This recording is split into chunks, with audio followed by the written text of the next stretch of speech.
few days ago, I was walking in my neighborhood in Long Beach, California, which is south of greater Los Angeles, north of Orange County. And I've always paid attention to the commercial spaces that come up for sale or for rent. For sale, it's usually quite expensive, about $1 million, that needs extensive renovation. And I can imagine the building permits are absurd for these things. But for rent, I can get an office space for somewhere around $2,000 to $3,000 a month. There are some spaces that are about $5,000, but it's usually 1,500, 2,000 square foot space. I'm saying all this because I've been looking at a small space to rent for a cash-based, cash pay walk-in clinic. And I think somewhere between $50 to $100, it can not only be quite lucrative, but I think it would be a wonderful access point for patients. The Affordable Care Act, health insurance became a lot more expensive for everybody, really. And of course, there's a lot of good things and bad things to say about it, but access is limited. Access is lacking. There is no doubt about that. And cash pay options are just not there. So I was going down Broadway in Long Beach, and I was like, all right, there's some couple of spaces here. They look pretty fucked up, but they're interesting. They have potential. Most of them are tattoo shops, or they sell little trinkets. They are weed shops, liquor stores, everything you'd expect in Long Beach. And then when you go further east, it gets a little bit better. We got some cute coffee shops. We got a couple of nice restaurants. There's an Indian restaurant. There's a cool library coffee in this neighborhood that I'm talking about. It's on Redondo and Broadway. So the space is small. The space that I found is about 500 square foot or so, which is pretty tiny. But I remember a few years ago reading all the work that Pamela Wibble did, or Pamela Weibel, I remember her full name. And this idea of a micropractice is actually quite interesting to me. There's two ways to look at it. A micropractice can run where you charge a more substantial amount of money and you spend a long time with each patient, or you charge a very affordable rate and try to provide more people access. So if you take a look at this space here, so this is the cross street going east, which is Broadway, and then going north, that's Redondo. And this space itself is actually very interestingly situated. It is next to a coffee shop, next to a really good restaurant. And if you go a little bit further north, there's like a laundromat. Now behind these building complexes, these commercial spaces, there are some really, really nice homes. We're talking $2 to $3 million homes. And of course, going further south, just 3 blocks, you're by the beach. Now, I wouldn't say Long Beach is the nicest beach, but hey, it's a beach and people always will pay a lot of money. I always pay attention to neighborhoods, trying to think about, do people here have money? Do they have money to spend? So in this particular region, of course, there's a lot of money because you can see lots of other construction trucks in the neighborhood. You can see the gardeners. You can see the pool person swinging by. That tells me that there's a lot of money. I look at the cars that are parked out front, which means the nicer cars are parked in front. In the garage. And when you have a Range Rover and you have a Mercedes parked out front, you know that people got money. And when I say people got money, of course, I mean they have enough money to spend on other stuff. Another way to assess the neighborhood is to say, what are the prices of the coffee? So, at this coffee shop, for example, there's $5 coffee. The restaurant next door is selling $20 plates. Further down, I actually should have mentioned, there's a cute little to-go place. Not a to-go place, it's more like a deli. It's called Olive and Olive. And man, they're expensive. Their food quality is amazing, but they're expensive. So now kind of taking a look at this space, right? So right out front, it's adjacent to this other store, which is sort of, I don't know what it is, honestly, but they sell trinkets, and the guy's really nice who works in there.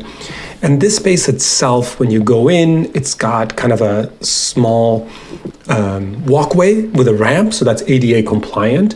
And then the rest of the space is completely open. It's got pretty high ceilings. And you go further back, and there's one little room with a sink, which I think was the previous, I don't know what they used to do there, but I think they sold groceries. It was like a mini grocery store. And then in the back, of course, there's a bathroom where you can wash your hands. So I think the front space can be converted into one extra exam room, and you could make a little hallway to make it kind of pretty, like a hallway that divides up the space. The idea would be for this to be a walk-in clinic where you have a good waiting area in the front, and it's kind of cozy, it's relaxing. Doing the research, I was trying to figure out, could I afford this? What would the costs be? And overall, I think somewhere around $1,500 to $1,800 a month is a good going rate for this space. I'd have to negotiate it with a landlord. And I went ahead and submitted a city planning permit. So I'll take you through that process real quick. It's not that complicated. Each city has a business planning department, and essentially the way it works is you first have to find your space, and you have to make sure that it is zoned properly. So you can go to your website, the biz portal, the business portal, and the planning bureau will tell you, hey, the zoning of this is mixed use, this use, that use. And if you're in the right zone, then you can submit a permit request. And that's going to go through the Building and Safety Bureau, which will make sure that, yes, it is safe for you to have, for example, a medical clinic there. Once they approve that, it's going to get sent to the planning department. The planning department is the one that's handling all the logistics with the fire department, health department, zoning department, everything else, right? And make sure you have a state license, etc. In my case, I got approved for both the business, so I could have a small walk-in clinic, even though there's no dedicated parking here, as you saw. The planning department, I called them, and they said, yep, we approve it. So now what you need to do is go through the building permit process, and they're going to have to make sure that the building itself is okay for a medical clinic, number one, based on the plans that they're going to pull. Permit. So you need a permit, you need a request for a change of use. If it was previously a barber shop or a mechanic shop, or in this case, a small clinic, I now need to change the permitting to a small walk-in clinic, and I have to put in for that request. So let's see what the process is like. Number one, the Building and Safety Bureau is going to check and see what building improvements have been done and are they permitted. If they did something that wasn't allowed, now you're going to be asked to get that permitted. If I need a conditional use permit, meaning I need a new planning permit in order for me to be able to put a sink there, put up a divider, any of that stuff needs to go through the department. They have to approve it to make sure that it's not a fire hazard, a patient hazard, building hazard, health hazard, etc. Each department then is going to have to go through this application that I submit. The fire department, the health department, etc. And then there's a final one, which is going to be kind of the signage. I put a sign up here. Does the city allow signage? What size signage do they allow based on that particular location?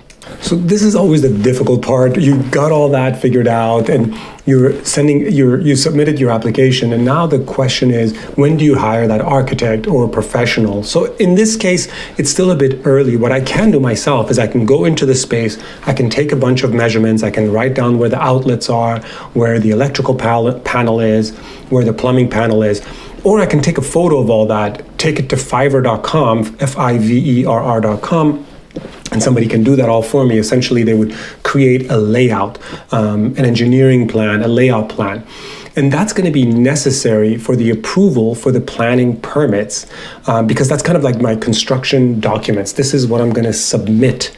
If they approve it, great. Then I can pay the fee. There might be permitting fees. I'm going to have to pay license fees, and then I have to get an architect to design the actual work for me. Then I need a contractor to do the work for me. And every step of the way, I need to get permissions and approvals from the city that, yes, this is fine, the electrical is fine, the wall is fine, the plumbing's fine. You can't just build it all in one go. The city's usually pretty good about sending people out to get that stuff checked out as you go through the process, but you can imagine it's quite lengthy. Alternatively, if I can use the space as is, so in the space, if you saw the video, then the sink is not that great. The sink's got to change. It just doesn't, it looks pretty weird in there. And I can add doors over there to divide up the space. Overall, that's the majority of everything that I would need to do. And the space could perfectly still function as a walk-in clinic without any major remodel. If I can see that this space works out, I'm getting enough work, I'm getting enough people coming in, then I can start doing the planning for the permitting process and the remodel process of the space afterwards. Just remember that there are many different city boroughs that have to kind of go through this: the building, the electrical, mechanical, fire, plumbing, and of course the city planning office itself. All of these entities have to sign off on everything before you can even go live. Means before you can open your door, before they actually give you the business permit. That's kind of the painful part. Almost always when your building goes, when your plans are approved and you now have the licensed contractor, the city staff is going to send an inspector at every stage of the way, and they're going to check off before you can proceed to the next step. And so sometimes that can take a while. And if you have a contractor and you pay them a certain amount, it might be a month or two in between before they can come back and do the next steps.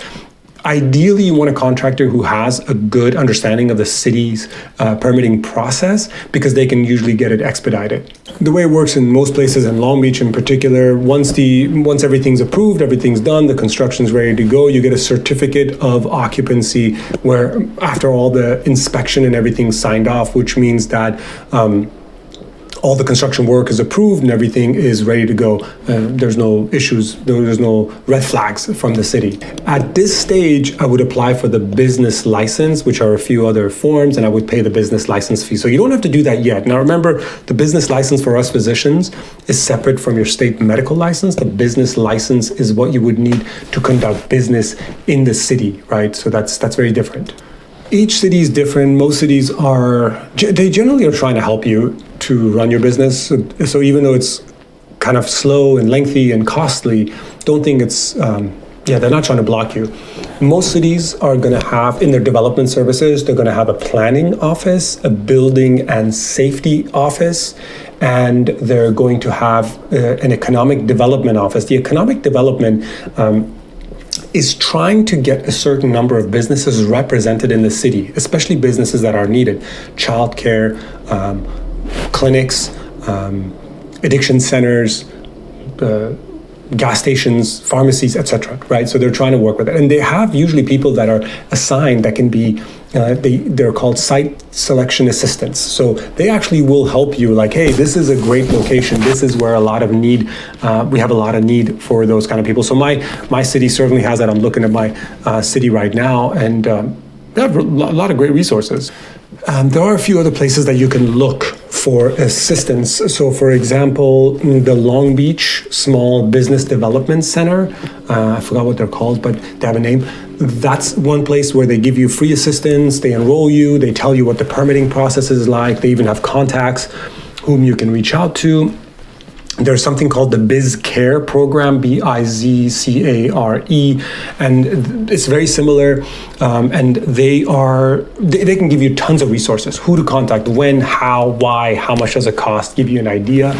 And then we have the Downtown Long Beach Alliance. So that's really dealing with starting a business in Long Beach, but it's a free service for people who are starting a business in Long Beach.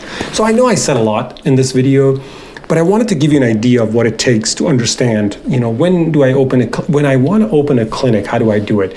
For those of you who are opening an insurance-based practice, I think the idea is just a lot simpler, right? Because you're going to have to spend a lot of money up front building out the practice. Sure, that's a given, because you're going to see, 50, 60, 70 patients a day. with multiple providers. You need a nurse's station. You need all of this stuff done.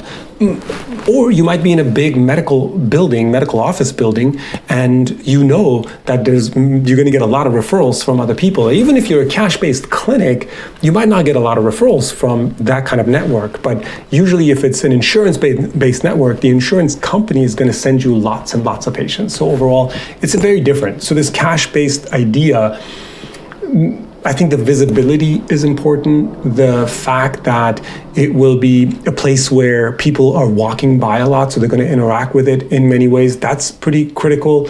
And the fact that it's inviting, so it doesn't look like a traditional insurance-based practice, is probably also important. If you guys need help, if you have any questions, go to digitalnomadphysician.com/consult. If you're interested in starting an all pure virtual medical practice, like I also have, then go to digitalnomadphysician.com/course. Take care, guys.